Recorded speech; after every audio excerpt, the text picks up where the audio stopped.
আসসালামু আলাইকুম। একই ওভারে ৩ উইকেট নিয়েছেন মুস্তাফিজুর রহমান, একেবারে খাল্লাস। সৌদি আরবে এই শব্দটা খুব বেশি শুনেছি, খাল্লাস। আজকে মুস্তাফিজের বোলিং দেখে তেমনটাই মনে হলো যে এক ওভারে ৩ উইকেট একদম খাল্লাস। এরপরে কিন্তু রান আউটও তিনি পেয়েছেন, অর্থাৎ তার ওভারে রান আউটও হয়েছে। তবে ৩টা উইকেট মুস্তাফিজুর রহমান পেয়েছেন রোল অফ দ্য রিস্ট কাটারের মাধ্যমে। প্রথম যে উইকেটটা তিনি পেয়েছেন সেটা একটা রোল অফ দ্য রিস্ট কাটার ছিল, তবে এক্ষেত্রে একটা উল্লেখযোগ্য বিষয় হচ্ছে অফ দ্য পিচ সে বলটা ডিভিয়েট করেছে, সেই সঙ্গে এক্সট্রা বাউন্সও করেছে। অর্থাৎ যেই পজিশনে বলটা পিচ করেছে, পিচ করার পর এক্সট্রা বিট অফ একটা বাউন্সও করেছে। ব্যাটার ওই জায়গাটায় পুরোপুরি নাস্তানাবুদ হয়েছেন এবং মোস্তাফিজুর রহমান নিজেও কিন্তু বুঝতে পারেন নাই যে আসলে ওই জায়গাটায় বলতে ব্যাটে লেগেছে কিনা। উইকেট কিপারের কাছ থেকে একটা আপিল ছিল, আম্পায়ার গাজী সোহেল তিনি পরবর্তী সময় সেই আপিলে সাড়া দিয়েছেন। ওই ওভারের যে 3টা উইকেট মুস্তাফিজ পেয়েছেন, সেই 3টা উইকেটের 3টা উইকেটই তার রোল অফ দ্য রিস্ট কাটার ছিল। তবে প্রথম যে বলটা তিনি করেছিলেন সেটা একটা স্ক্র্যাম্বল সিম ডেলিভারি করেছেন। মুস্তাফিজুর রহমানের এই দুইটা স্লোয়ারই কিন্তু খুবই প্রমিনেন্ট, খুবই ভয়ঙ্কর। অর্থাৎ এক ধরনের কাটার যে তিনি করেন বিষয়টা কিন্তু সেরকম না। এটা আমরা অতীতেও বলেছি আপনাদেরকে, বাট বারবার বলতেও মজা লাগে সত্যিকারের অর্থে। কারণটা হচ্ছে মুস্তাফিজের বোলিং দেখা মানে পুরনো প্রেমিকাকে নতুন করে বারবার ভালোবাসা, নতুন করে পুরনো প্রেমিকার প্রেমে পড়া। এই কারণে মোস্তাফিজুর রহমানের বোলিং বিশ্লেষণগুলো বারবার করতেই ইচ্ছে করে, কারণ এত সুন্দরভাবে এখন তিনি মেনটেন করছেন পুরো বিষয়টা। হ্যাঁ, মাঝখানে মোস্তাফিজুর রহমানের একটা সময় ছিল যখন তিনি তার পিকে ছিলেন না। এটা মূলত আসলে মোস্তাফিজুর রহমানের নতুন অ্যাকশনের সঙ্গে অ্যাডজাস্টমেন্টের জায়গাটা, কারণ ইনজুরি সার্জারির পর মোস্তাফিজকে কিন্তু একটা লম্বা পথ পাড়ি দিতে হয়েছে।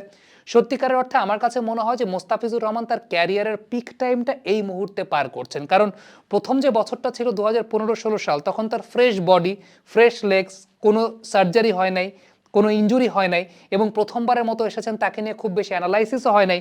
সো ওই সময়টা হয় কি, ওইটা আসলে একটা প্লেয়ারের ইনিশিয়াল স্টেজ। ওই সময়টায় যে কোনো প্লেয়ারই হয়তোবা তিনি সামর্থ্যের সেরাটা দিতে পারেন বা তার ভেতরকার বেস্টটা বেরিয়ে আসতে পারে। কিন্তু একটা প্লেয়ার যখন এরকম 5-6 বছর যাওয়ার পর অনেক শানিত পরিশীলিত হন, তাকে নিয়ে অনেক গবেষণা হয়, তার বডির উপর অনেক লোড পড়ে, সার্জারির পর রিকভারি করে কাম ব্যাক করেন, এই পিরিয়ডটা আমার কাছে মনে হয় যে মোস্তাফিজুর রহমানের প্রাইম পিরিয়ড।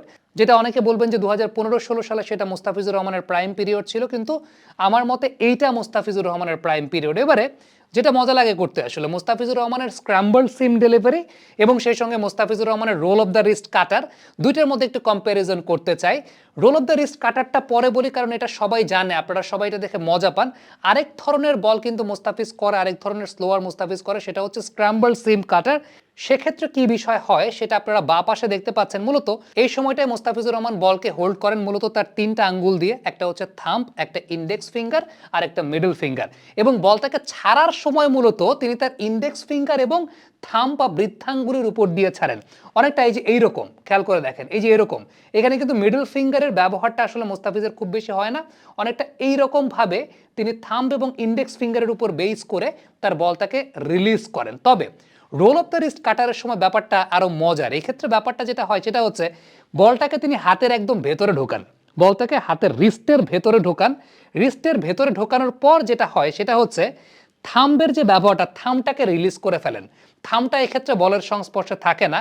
দেন এই 3টা আঙ্গুল দিয়ে, এই যে ইন্ডেক্স ফিঙ্গার, মিডল ফিঙ্গার আছে আর তার সাথে রিং ফিঙ্গার আছে, এই 3টা আঙ্গুল দিয়ে অনেকটা মুতাইয়া মুরালি ধরনের মতো তার রিস্ট ওয়ার্কের মাধ্যমে, এখানে 2টা কম্বিনেশন, একটা হচ্ছে মুতাইয়া মুরালি ধরন যেভাবে রিস্ট ইউজ করতেন অফ স্পিনার হয়েও, আরেকটা হচ্ছে নর্মালি লেগ স্পিনাররা যেভাবে আসলে রিস্ট ইউজ করেন, দুইটার একটা কম্বিনেশন। বা আপনি বলতে পারেন যে মুতাইয়া মুরালি ধরন যেভাবে রিস্ট ইউজ করতেন সেরকমভাবে রিস্ট ইউজ করে মুস্তাফিজুর রহমান এই জায়গাটায় বলটাকে রিলিজ করেন। সো এবার আমরা যদি একটু ফ্রন্টাল ভিউ থেকে দেখি, ফ্রন্টাল ভিউ থেকে দেখলে আপনি বিষয়টা আরো মজা পাবেন। ইনিশিয়ালি দেখবেন, ইনিশিয়ালি কিন্তু বলটা তার হাতের ভেতরে থাকে, তার হাতের ভেতরে থাকে, থামটার সাথে সংস্পর্শ থাকে না, 3 আঙ্গুলের সংস্পর্শ থাকে, ইন্ডেক্স ফিঙ্গার, মিডল ফিঙ্গার এবং রিং ফিঙ্গার।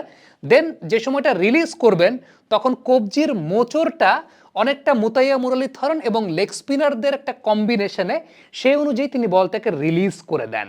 এবারে আবার একটু যদি আমরা শুরু থেকে যাই, যেখানে তার স্ক্র্যাম্বল সিম ডেলিভারি এবং সেই সঙ্গে তার রোল অফ দ্য রিস্ট কাটার, এই দুইটার মধ্যে পার্থক্যটা কীরকম থাকে। স্ক্র্যাম্বল সিম ডেলিভারির ক্ষেত্রে তিনি থামটাকে ব্যবহার করেন, অর্থাৎ বৃদ্ধাঙ্গুলিটাকে ব্যবহার করেন। বৃদ্ধাঙ্গুলিটা তার বলের সংস্পর্শে থাকে এবং রিলিজের সময়টায় বৃদ্ধাঙ্গুল এবং ইন্ডেক্স ফিঙ্গার অর্থাৎ তার তর্জনী দুটাকে নিয়ে তিনি রিলিজটা করেন। সেটা এক ধরনের তার স্ক্র্যাম্বল সিম কাটার। তবে রোল অফ দ্য রিস্ট কাটারের ক্ষেত্রে একদম রিস্টের ভেতরে বলটাকে ঢুকিয়ে ফেলেন, থামটাকে রিলিজ করে দেন, থামটা থাকে না।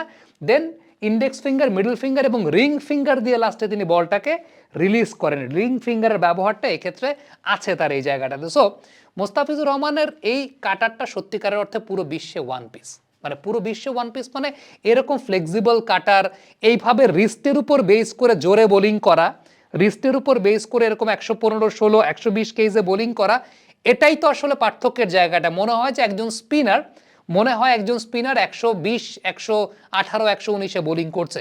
এবং এর আগের দিন আমার কাছে একটা বিষয় মনে আছে, ইমিডিয়েট আগের বলটা দেখছিলাম মুস্তাফিজ বল করেছিলেন 138 কিলোমিটার প্রতি ঘন্টায়, পরের বলটা করেছেন 112 কিলোমিটার প্রতি ঘন্টায়। মানে এই যে পেসের এত ডিফারেন্স, এটা আসলে ব্যাটসম্যানকে নাস্তানাবুদ করতে বাধ্য, বা এটা আসলে ব্যাটসম্যানকে নাস্তানাবুদ করে ফেলে। সো আলটিমেটলি আমার কাছে মনে হয় যে মোস্তাফিজুর রহমানের এই রোল অফ দ্য রিস্ট কাটার এবং সেই সঙ্গে স্ক্র্যাম্বল সিম ডেলিভারি, এটা নিয়ে আমরা অনফিল্ডের পর্দা আগেও বিশ্লেষণ করেছি, কিন্তু কি করব বলেন, অভ্যাসের দোষ। মানে এত সুন্দর, এত ভালো লাগে, এত আর্টিস্টিক, বারবার করতে ইচ্ছা করে, বারবার বলতে ইচ্ছা করে। কমেন্ট বক্সে আপনাদের মন্তব্য, মতামত জানতে চাই।